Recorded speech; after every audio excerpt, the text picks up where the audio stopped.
We've just left the Libyan embassy, which is behind us here in Rabat, and we finally have Libyan visas. That's it. That's what we came for. Now we can go to Libya. Can't wait to fill this mofo up. Open it up, I'm like, where did I stamp it? I'm like, just stamp it on my wrist. The pieces have finally all fallen into place after a lot of running around. We've got our ticket booked to Tripoli, and that's our flight waiting right there.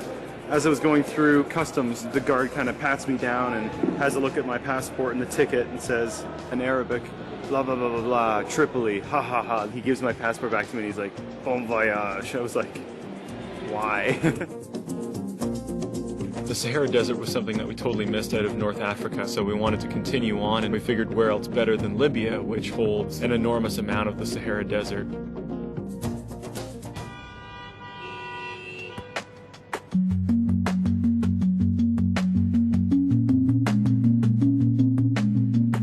Made to Libya. Starting here in day one in Tripoli at the Mediterranean is really a milestone. This is a place where 15, 20 years ago we would never have been allowed in the country. The fact that we wanted...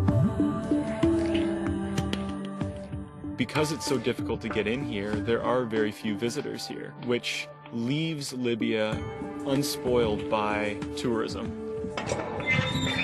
Romans! Any Romans down there? It's like a ghost town in here. We pretty much have this whole place to ourselves. Nobody's here. There's all that's left of these remains. This is a real reminder of why this was a good choice to come to Libya.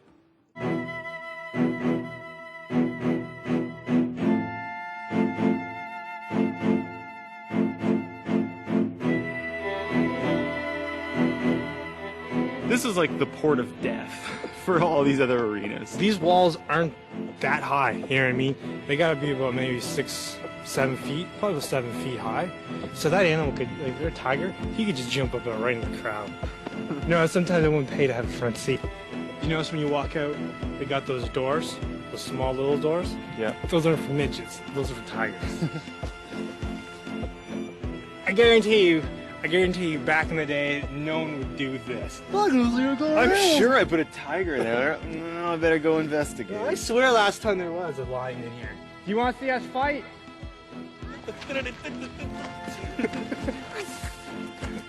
The thing that really strikes me is how well preserved and how vast the ruins are. And I think a big part of that is because of the fact that Libya has been closed off to the Western world. But what we came here for was the desert, and that's what we're really looking forward to. Soon we're going to leave all this coastline and water behind.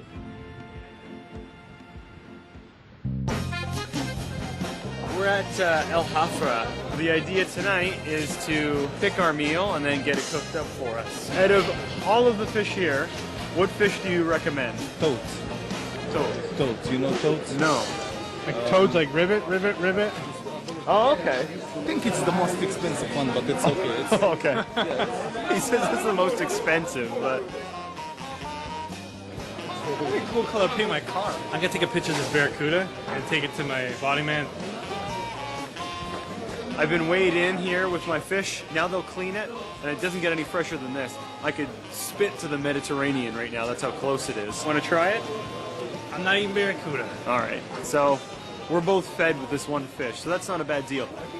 Got a fish. So what's the process here? Barbecue over an open fire kind of deal.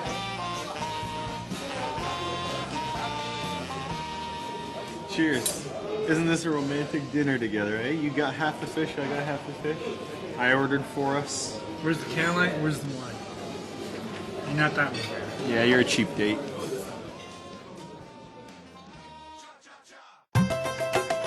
We're leaving the coast. We're heading from Tripoli, and we're gonna start heading south, further and further out into the desert. Good morning. It's gonna be a lovely day. You gonna drive this thing around or what? Why would I bother? That's true. This time I get to be Justin on the trip. I get to be Scott. I like science. We've headed about 2 hours south of the capital city of Tripoli, away from the Mediterranean Sea. You come to where we are now, which is Termisa. But what makes this area so unique is its incredibly rich history of Berber remnants.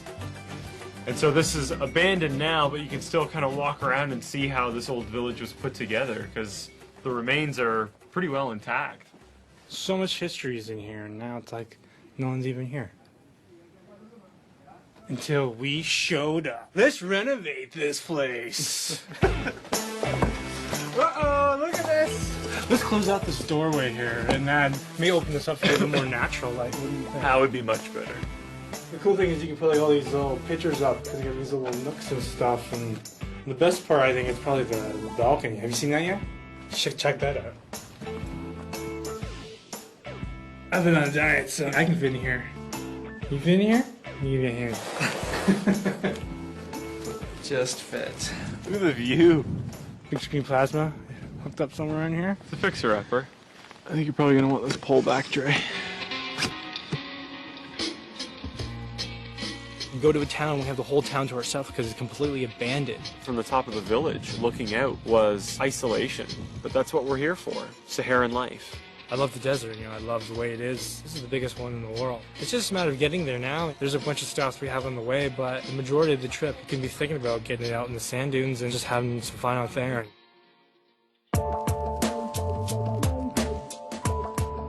Can I fill it up? Let me do it.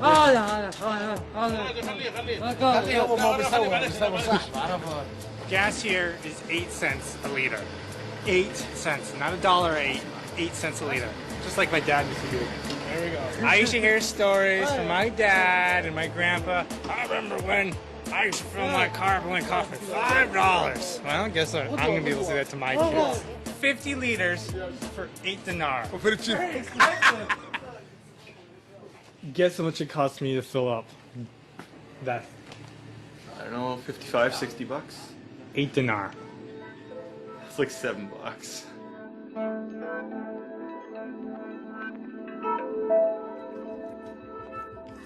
Now we're 3 hours south of Tripoli, and we're into Jebel Nafusa. Keeping with our Berber theme for the day, we're actually going to be staying at a converted original underground house. This is awesome. This is like a local troglodyte house, like an original Berber style house. Well, apparently they're gonna make some food for us, so hopefully that'll be sweet. We got a skylight here. Perfect skylight.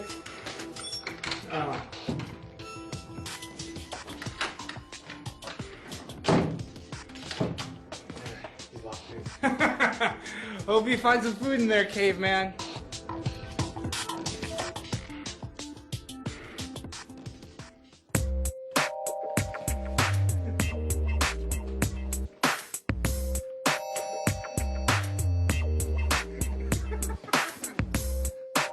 We're loading up the White Rhino, and we're heading to Ghadami's. This oasis town, actually it's touted as one of the most beautiful oasis towns in the Sahara. This is the first trip we've been on where it's like we go to these places and there's nobody there. That was his bag.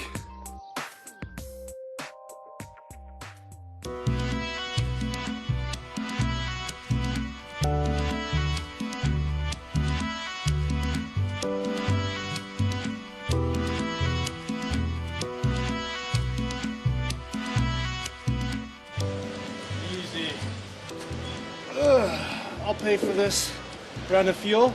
I've got the pocket lint it will cost you. Yeah.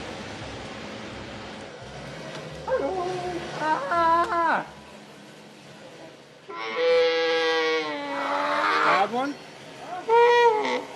Okay, soft one.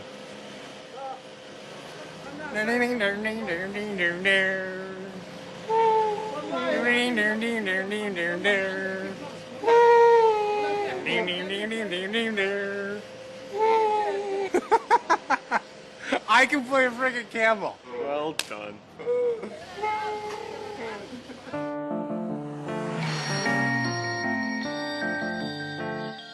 We're in the old city of Ghadames, and this 1,300-year-old Berber town was once the jewel of the Sahara, one of the major trade routes coming through. Today it's abandoned, but what's left is almost a ghost town that you get to wander around this amazing labyrinth of streets. And it's so well protected just due to the fact that so very few people have gone through If it. they have a game of hide and go seek, it would be the perfect place. Right here. Not it. Not it. Trace it. How many steamboats? 15 Ricky Dragon Boat steamboats. Why do I have to be it?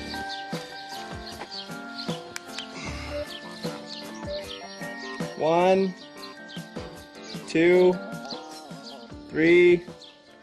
Ricky the Dragon. 6 Ricky Dragon Boat steamboats. 7 Ricky Dragon Boat steamboats. All right, I'm coming.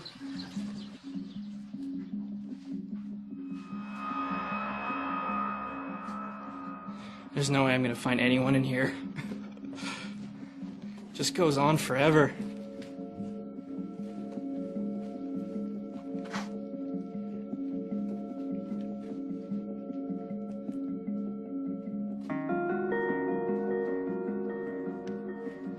Figure I'll go up to a rooftop and see if I can see them. That's not gonna work.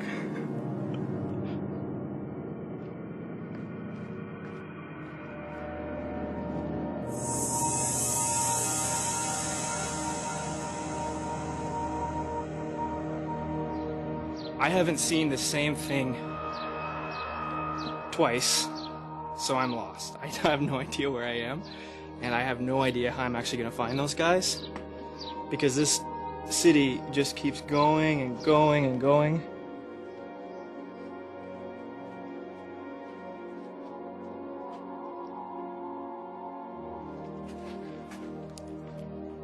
Oh my God. This is probably kind of a stupid idea, as no one has a map. Honestly, I'm just trying to find my way out right now.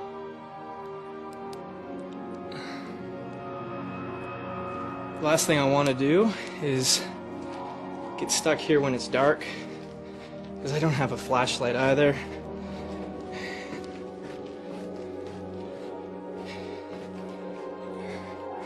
And the only areas you can see are the parts where the sunlight is kind of, well, skylight is coming in. There's not even any sun.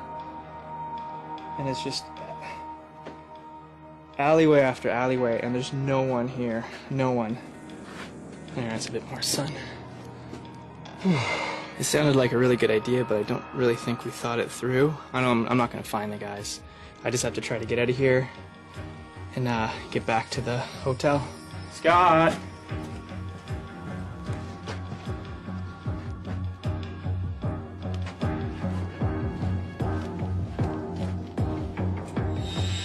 There he is.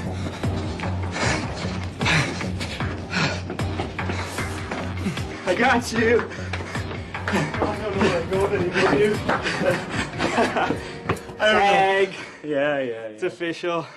I don't even know where I'm going anymore. Now we're both lost. Yeah. Well, actually, that might be the first edge of the city I've seen. I think we go back in. It's not easy running with a steady cam. I don't want to seem like a pansy, but after a while, it kind of gets creepy. Like, there's no one around. The place we saw before was like an abandoned town. This is an abandoned, like, metropolis. Like, this is huge. I think from up here we hold a massive advantage. Getting up to the rooftop, you'll see the view. Now you can see just how big this city is.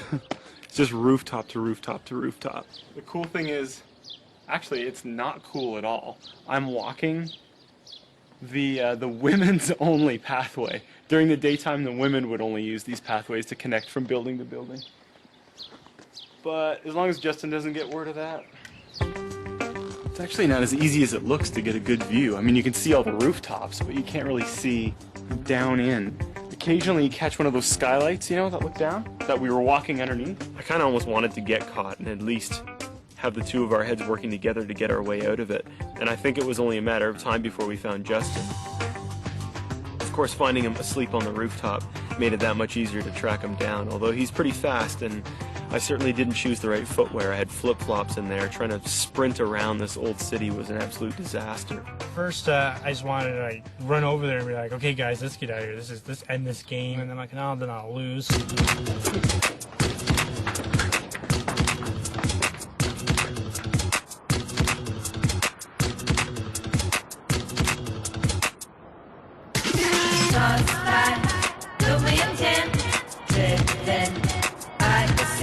You made it to the water side, and it's where you should be. You spend most of the day unstable in your way out of reach, Jeez, alright. You got me. Took you long enough. You were sleeping up on that roof, weren't you? Yeah, I thought you were gonna get me there. I almost fell off because these stupid flip-flops. I'll race you out. I'll race you out. You go first. Go. You go. Alright. This way. That was the longest game of tag in history. It took like an hour just to get out.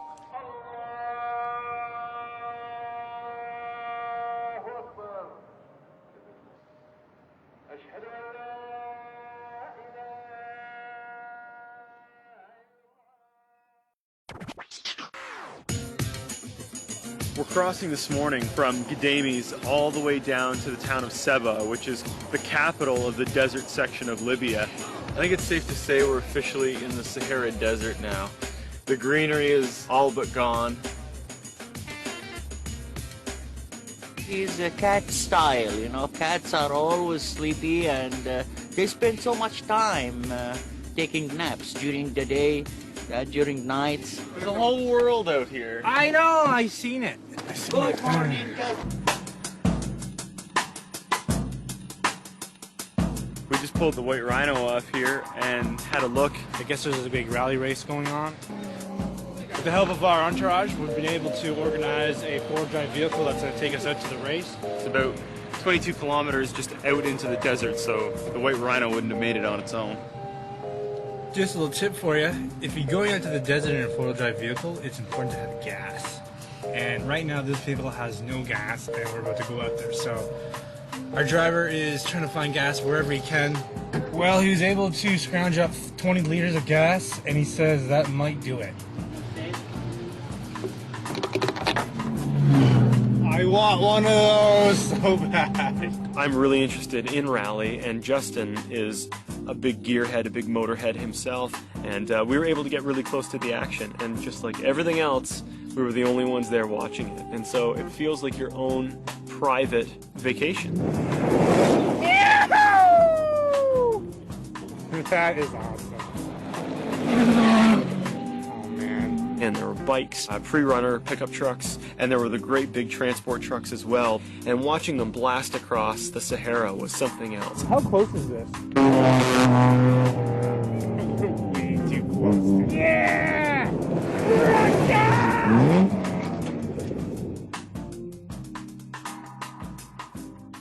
For the day, to go for a nice little picnic in the desert, we're leaving it for days. We're doing everything we can. We've got the right people with the right experience, and they've come prepared with food, water, lots of gas.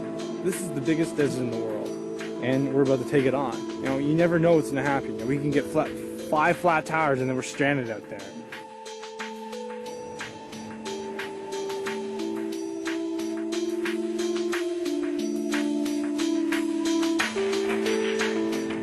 We've been driving for a few hours now. We finally found the first signs of life out in the desert, and there's a pack of camels here. So I'm gonna see how close I can get to them. I'm not sure if they see too many people daily, so I think seeing me was a treat, and for me to see them was also a treat as well. What kind of music you guys listen to? You guys listen to any kind of music? You don't say. I thought we were friends. Who's gonna be the next president? That's what I'm trying to find out.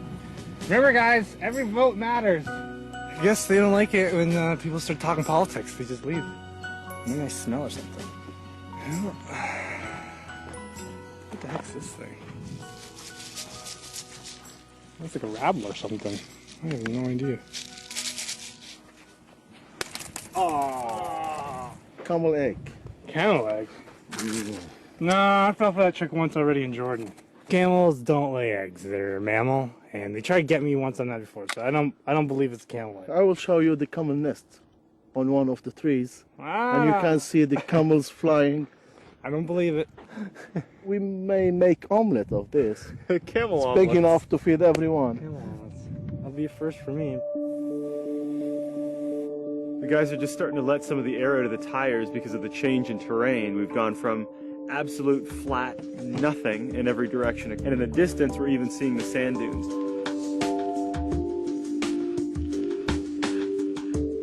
We've traveled pretty much all day across the desert through a variety of different landscapes. We've now crossed into a very rocky landscape, hiked down away from the cars, and we're just starting to notice some of the first rock carvings, 12,000-year-old rock carvings, perhaps some of the earliest evidence of mankind, period. And I'm seeing it with my own eyes. This rock carving is actually running for 12 kilometers. This is the start here, and the wadi running that way, and it's 12 kilometers of rock carvings. Every single rock. There's two cows headless, the upper one headless. Okay, yeah. Mouth here and the head, an ear. If you were to carve something, what would you carve? A guitar of Led Zeppelin. Like his music. Scott, what would you carve? If I was trying to leave little hints of my interests, I'd probably carve an airplane and a guitar. A guitar that flies. This one here, you can see the giraffe, its head, and it comes down. And then you see another giraffe head here, I think. I don't swear they're doing it. You sure they're not, Let me see if I can see a baby giraffe over here. It's unbelievable just to see the condition, the skill that they had, detail, perspective. It's almost like you take a step back in time and freaking pull up this rock. Two lions are fighting. You can see the two eyes and the two ears here. The face going like this. Yep. Stay away. All these different animals that we've seen, like lions and giraffe and stuff like that, obviously they don't live in the desert. So it must be forest is there, running water here. This was a river running. So 12,000 years ago, if we were standing here, well, not only would there be an artist carving this probably, but there'd be like lions and giraffe, sub-Saharan Africa. Yes.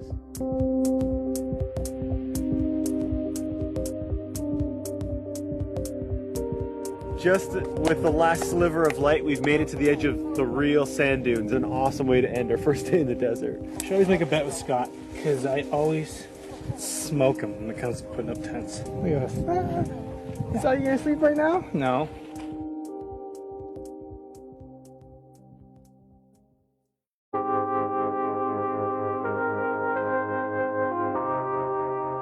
Woke up pretty early this morning. This is the first sand dune we've come across, and just wanted to kind of see what I had ahead of me.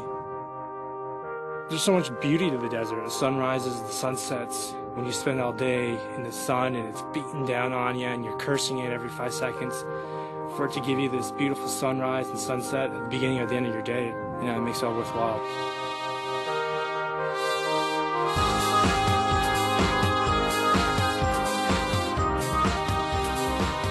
Got up with the sun this morning. Everybody's just getting a quick bite to eat and then packing up everything back into the Land Cruisers again and heading a lot further out into the desert. Now we'll go another 200 plus kilometers even deeper into the Sahara. Now we're heading out to the Cactus Mountain Range. And is there any people that live out there at all, or? Few Tuareg families. So now we head 300 kilometers or so further into the desert to the Cactus Mountains. Apparently, these guys here have a flat. They're either out of spares or they have no spare. It's not the kind of place that AAA comes out and... Yeah. I got flat. Come fix it. Where are you? The Sahara. Yeah.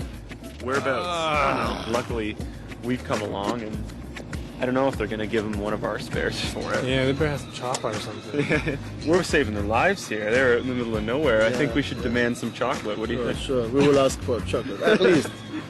We are not going to give them a hand, actually. It's in the middle of nowhere. They may use my satellite phone to make a phone call to Tripoli to ask for help. And they will be here in 2 weeks. The chocolate pirates of the Sahara. That's what we are. We've given them a spare. They've actually had to salvage bolts from one of the other tires in order to put this one on. I guess in the desert you use what you got. We losing a spare? I guess so. Our truck or?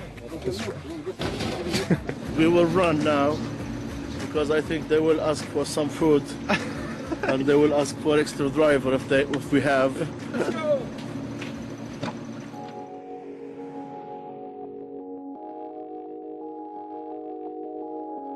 Today Abdul brought us to a spot where one of the last remaining Tuareg families that still lives traditionally out in the Akakis Mountains. I mean, these are people who have roamed the Sahara Desert for hundreds of years now, from as far west as Mauritania and as far east as the Sudan. What keeps them here? You know your destiny, you don't know where to live. His father chose this place. How many family members does he have out here? Actually, he said that his sons started leaving now to the modern civilization and he lost his power to control all of them. It's not every day that you get to have contact with Tuareg. The few that are left, especially in this area, are kind of hard to come by. You know, you're really seeing the death of a culture at that point. Maybe when he goes, they're going to be gone, and maybe he's the last of them. You know, their numbers are dwindling, and much like many other cultures on Earth, more and more of them are choosing a life in the city. And to get a chance to talk to one of them is a real privilege. And these ones here stand out a lot more, eh? These ones are really predominant. Oh, you can actually see humans there too. I don't know about you, but this stuff looks too well preserved. I was thinking you Libyans are up to something here. It's all mine now. Must be a very rich guy collecting money from the tourists now. That's my signature there. See, one of these paintings will be like a guy standing behind a computer. Be like, that one didn't clear. I think this says it all right here. The three of us, and we've got Abdul, the chocolate pirate of the Sahara, running away with the chocolate. Yeah. But right there. And the next time you come on the tour, you gotta tell them about this one, and you can tell them about us and our adventures in the desert. Oh, this is one of the very ancient games called How to Destroy What the Italian Did.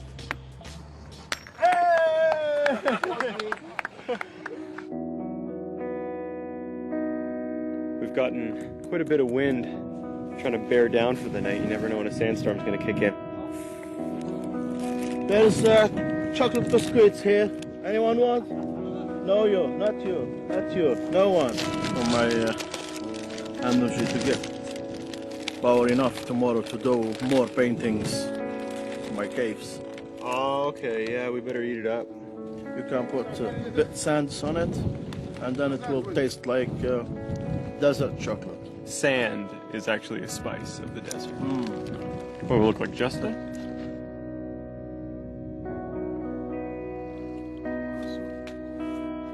Always needs more sugar. It's like the way I make tea. It's quite the process for this tea too, eh?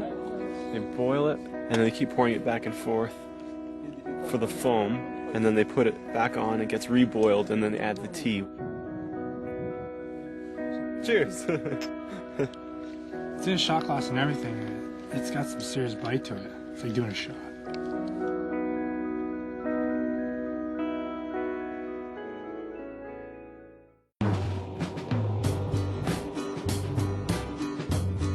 As we've mentioned about a million times before, preparedness is definitely the name of the game here.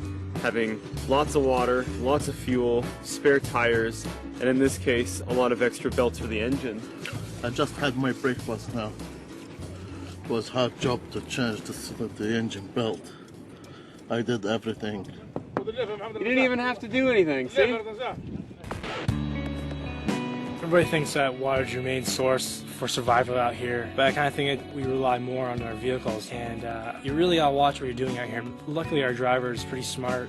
He goes at a pretty controlled pace where it's not about getting there as fast as you can, but just getting there. You have to show the desert some respect out here, and if you don't, they take advantage of you and show you who's boss. Up until this point, we've been very used to the drive, going over a lot of bumps. You're going up and down, going painfully slow, small dunes, big dunes. But we were looking down the barrel of a very long drive to go from the Akakis Mountains, backtracking through the desert to the north, and heading to the Ubari Sand Seas, where we knew we were going to run into some pretty spectacular oasis lakes. Out of one of the oases, we just saw this, what we thought was a dog, and then Abdul starts saying, "Oh, it's a wolf, it's a wolf." And so we actually got to see one of these wolves, and they're kind of tough to see, aren't they? There is no people, and it will go out to hunt. Right. Of course, it's not gonna hunt me or you. You are with me, so they are not gonna touch you. You know, call a wolf? Ow!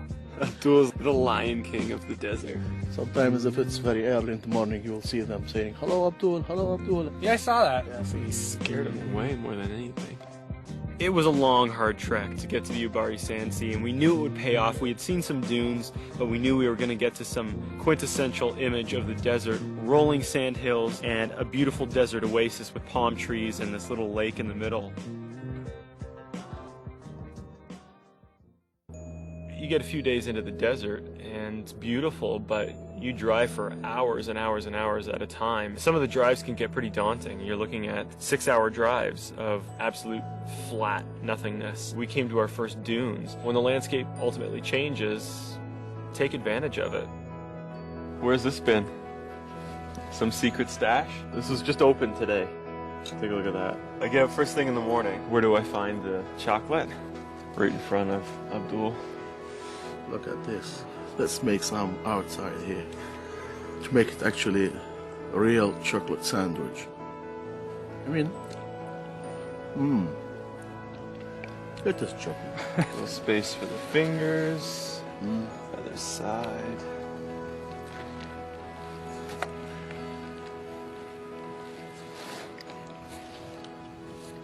Much better. I have a new reason to live. Before we left Seba for the desert, one of the things we noticed is that you were able to rent snowboards. Justin was pretty hell-bent on being able to try a little bit of sandboarding. We're going to be hitting some pretty massive dunes, so we'd love to give sandboarding a try. But while we're in the flats, I figure we'll try something else out. Too heavy to do this. Scott kind of had the idea. He's like, well, we got some PVC pipe in the back here and some rope. He started rigging up. The idea of kind of wakeboarding came to me. Go! In my neighborhood, we skip rope. This is probably not the best place to be doing wakeboarding, I'll tell you that. This is like the opposite. I can't do this. Can't. You're not getting off that easy. You know, you're up next. Me? After me, it's you. Oh yeah, that's okay. Let's see what will happen to you, and then we will think about me. I think the people we're with are like, what are these guys doing? Hit it!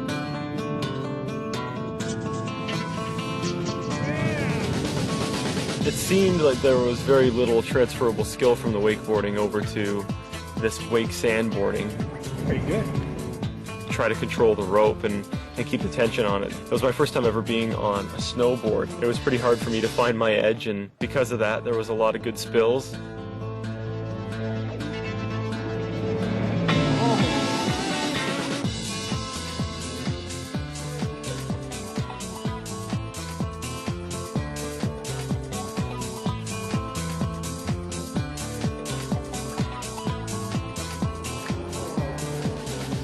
Is it hot? It's like a desert out here. I gave him advice, and he's getting better and better every time. Now I know why they do this on water.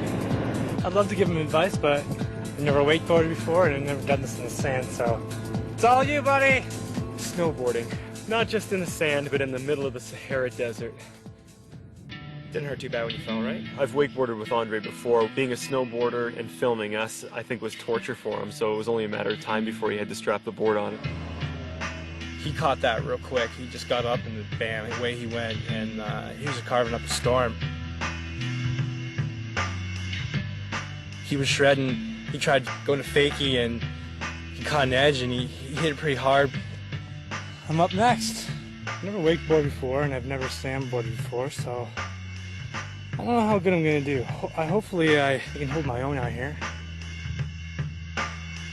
So I got to watch Scott go through his trials and tribulations, and then Andre come in and just start shredding. It gave me an opportunity to kind of like put everything together. He's doing very, very well. I was up for a while, and then I almost lost it a couple times, but I had it, and I just caught an edge and just landed right in the back of my head, and I just felt like this. smack, and then everything just went black.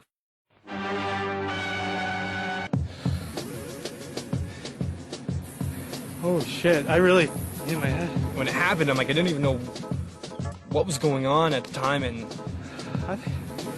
I got snowboard on for some freaking reason. That was one of those good falls, too. I just felt my back of my head go snap. Yeah. I'm dying here. Shoes on, but I will do it. Dun, dun, dun, dun, dun, dun. What's your blood type? The driver is asking me now to drive my well. You know, this is completely new to him. How about we just go straight towards the hospital? Okay. Or the morgue, one of the two.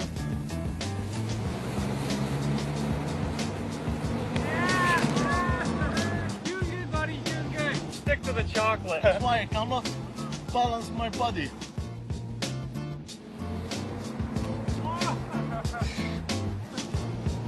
You can see the path he took. Measure it in millimeters.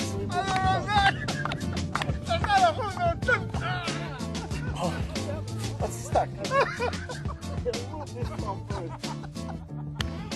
One minute. What's up, man? Yes? Cock.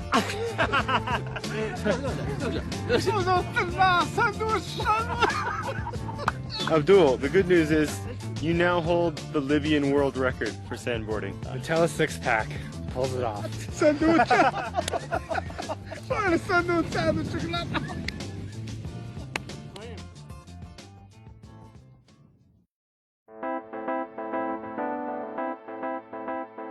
The whole mission this trip was to get into the sand, and ever since we got in the sand and saw these sand dunes, I'm like, my mouth's just watering, staring at these sand dunes. They're just looking at me and they're just taunting me.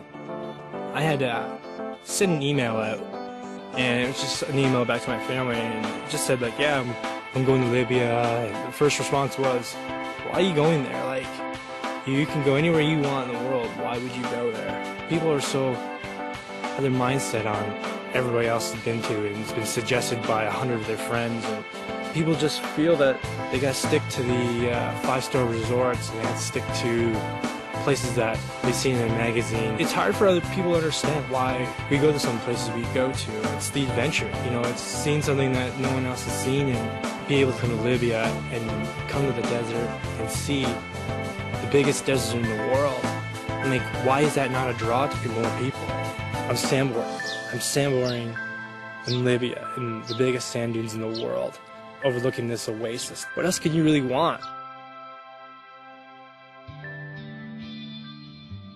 When we finally got to Umama, one of the most picturesque lakes in the Ubari Sand Seas, this is truly the oasis in the middle of the Sahara Desert. And now to be rewarded with this. The cartoon images of the desert. And the sun hits it and it just twinkles and just like, oh man. Like this oasis doesn't really seem to impress you. And I think I know why. Because I think an oasis for you is this, but just full of chocolate. I'll make fence around it. No one will see it. No one will find it. It's just mine, actually. To just get into the lake and everyone just sort of ease their way in, except for Justin, of course. I did Christ Air into it. That was pretty sweet. You get into this nice cool water and just float around. It's really wild. It's a trip for sure. Getting out here to the desert was the ultimate goal. No one else was around. We had the whole lake to ourselves. We had everything to ourselves. As soon as we left Tripoli, Libya was, you know, our own country.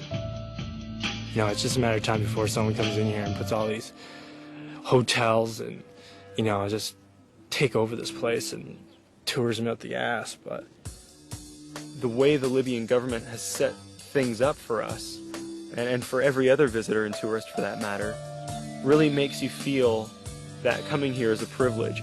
Especially being out here in the desert. We got pretty much more than we bargained for, which is complete isolation, an incredibly unique travel experience.